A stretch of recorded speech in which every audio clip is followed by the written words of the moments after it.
The report that has been released following the unfortunate crash of General Ogolla along with his 9 colleagues. What has happened is whitewashing the situation. No Kenyan will believe that story. The only way to believe the story is to have an independent inquiry. General Ogolla was taken out. He was taken out. Nobody will believe that story. And there was a story behind why they may have wanted to take him off. He was sent by the National Security Council to go to Bomas of Kenya that time before results were released. And I think that people said they would deal with them. Some of them were hard to say, we'll deal with this guy later. But because of the Tonje rules, there was no way General Ogolla was not to become the next head of our military, the CDF. So he was taken out. And that for me, and I should be forgiven for holding that view. I don't even seek forgiveness. That is my own view.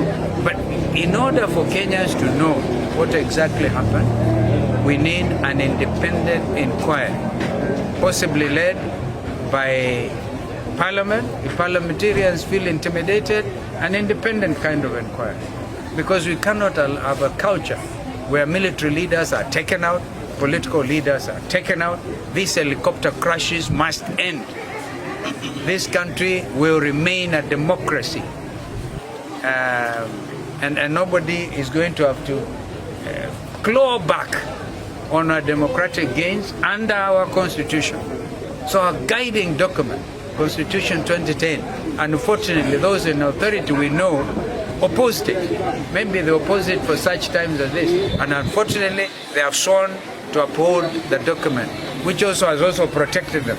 Because had it not been for Constitution 2010, William Ruto probably would never have been sworn in as president because he would have been fired a long time. So these are some of the truths. Thank you. Viongozi, tuna utata na ile ripoti ilitolewa kuhusu ajali ya ndege ya General Ogolla. Na ndio tunasema kama viongozi lazima tuitishe kikao.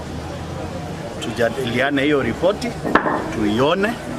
Lakini kwa maoni yangu kitu ile tunaomba ni kukuwe na independent investigation review of that report. Because the report merely puts the blame to the failure of an engine of an aircraft. Don't forget, these are army aircraft. Don't forget that these aircrafts are well maintained, well serviced, and an aircraft carrying a chief of general staff of the army cannot be just taken that lightly about it was just a mere accident. We want to say as members of parliament, we'll insist on a review of the report of that report so that Kenyans can know the truth. How did that happen? So we want to tell the government the times of blackmailing Kenyans with the reports which don't arise are gone. And we'll insist, and I will repeat, on an independent review of the report to tell Kenyans the truth, what happened to the chopper which killed General Ogolla. The second